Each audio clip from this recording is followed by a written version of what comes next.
মহেশতলায় বড় ধাক্কা, বন্ধের মুখে ৭২ বছরের দুর্গাপুজো। এলাকায় পড়ল পোস্টার, হাতে আর কয়েকদিন তারপরেই পুজো শুরু। তবে তার আগেই পুরসভা ও পুজো কমিটির জমি বিবাদের জেরে বন্ধ হওয়ার জোগাড় দুর্গাপুজো। ঘটনাটি দক্ষিণ ২৪ পরগনার মহেশতলা পৌরসভার ১৬ নম্বর ওয়ার্ডের কল্যাণ সমিতির। এবারে তাদের পুজো ৭২তম বর্ষে পদার্পণ করেছে। জানা গিয়েছে, পশ্চিমবঙ্গ সরকারের উদ্বাস্তু ত্রাণ ও পুনর্বাসন বিভাগের ডিপার্টমেন্টের জমিতে ৭২ বছর ধরে পুজো হয়, কিন্তু মহেশতলা পুরসভা দাবি করছে উদ্বাস্তু বিভাগ তাদের এই জমি দিয়ে দিয়েছে। সেই কারণে এই জমিতে একটি কমিউনিটি হল তৈরি করা হবে। ইতিমধ্যে এই জমি জট পৌঁছে গিয়েছে কোর্টে। একক বেঞ্চ জানিয়েছে, যতক্ষণ না পর্যন্ত নির্ধারণ হচ্ছে জায়গাটি কার, ততদিন পর্যন্ত পুজো যেখানে হয়ে আসছে সেখানেই হবে। আদালতের নির্দেশের পর পুজো উদ্যোক্তারা এগিয়ে গিয়েছিলেন। অর্ধেক মণ্ডপ তৈরি হয়ে গিয়েছিল। তবে পুজো উদ্যোক্তাদের দাবি, মহেশতলা পৌরসভার চেয়ারম্যানের গাজোয়ারিতে তালা পড়েছে মাঠের দুটি গেটে। বন্ধ মণ্ডপ, উদ্বেগে পুজো উদ্যোক্তারা বুঝে উঠতে পারছে না পুজো আদৌ হবে কিনা। আর এই ঘটনার পরেই এলাকায় বিজেপির তরফ থেকে পড়ে পোস্টার। বিধায়ক তথা পৌরসভার চেয়ারম্যান দুলাল দাস বলেন, এই জায়গাটি আর ডিপার্টমেন্টের, তারা পৌরসভাকে দায়িত্ব দিয়েছে। পৌরসভা এখানে চাইছে কমিউনিটি হল তৈরি করতে, কিন্তু পুজো উদ্যোক্তারা বাধা দিচ্ছে। পুজো আদৌ এখানে হবে কিনা সে বিষয়ে তিনি বলেন, পুজো কোথায় হবে তা বলতে পারবো না। বস্তুত এই পুজো প্রায় ৭২ বছরের। ৮ থেকে ৮০ সকলে মিলেমিশে এই পুজোয় অংশগ্রহণ করেন। ফলে পুজো মণ্ডপ বন্ধ হয়ে যাওয়ার কারণে হতচকিত হয়ে পড়েছেন সকলেই। প্রায় ৭২ বছরের পুজো দেখা যাচ্ছে, কল্যাণ সমিতির যে পুজো নির্দেশ থাকা সত্ত্বেও সেটা বন্ধ হয়ে যাচ্ছে, কি বলবেন?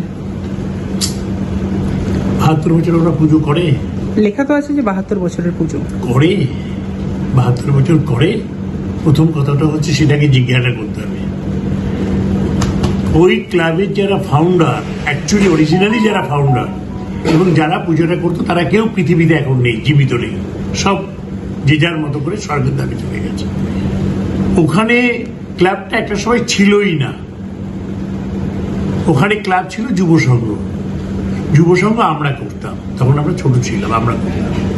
তারপর একটা মিলন সমিতি ছিল, সবাইকে মিলিয়ে ঝিলিয়ে কল্যাণ সমিতিকে মিলিয়ে আমরা একটা ক্লাব করলাম। সেই ক্লাবটাকে কি নাম রাখা হবে? কল্যাণ সমিতি যখন আছে, যখন রেজিস্টার্ড ক্লাব, আচ্ছা কল্যাণ সমিতিকে নাম রেখে দাও।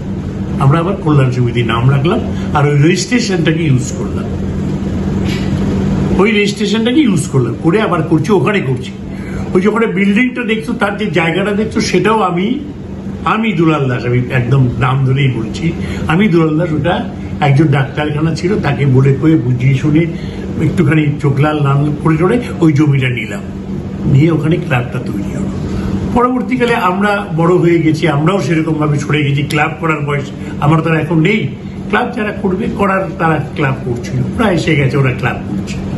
আমাদের এতে কোনো আপত্তি নেই, আমার এতেও কোনো আপত্তি, যারা ক্লাব করবে করবে। কিন্তু প্রশ্নটা হয়েছে যে জমিটা নিয়ে, যে জমিটাতে পুজো হচ্ছে, সেই জমিটায় পুজো হচ্ছে আমার মনে হয় ১৫-২০ বছর হবে, এর বাইরে নয়, এর বেশি দিন নয়। হচ্ছে, হয়নি এ কথা আমি বলছি না, কিন্তু ওটা তো আরআরের জমি, জমিটা আরআরের। ওই জমিটা আরআর আমাদেরকে কমিউনিটি হল তৈরি করার জন্য দিয়েছে, এবং আমরা আরআরের কাছ থেকে থ্রু বিএলআরও আমরা জমিটার পজিশনও পেয়েছি, এবং ওই আরআরের থেকে এসে কমিউনিটি হল করার জন্য টাকাটাও আমরা পেয়েছি, অনেক টাকা পেয়েছি।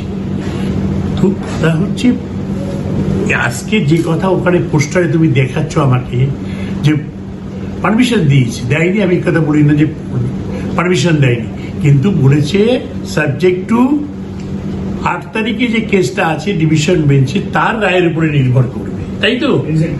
এটাই হলো ঘটনা।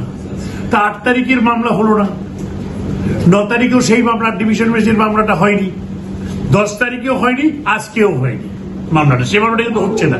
তাহলে সেই মামলাটা না হওয়া পর্যন্ত তো আমি পারমিশন দিতে পারবো না। সেই মামলাটার কি রায় আসে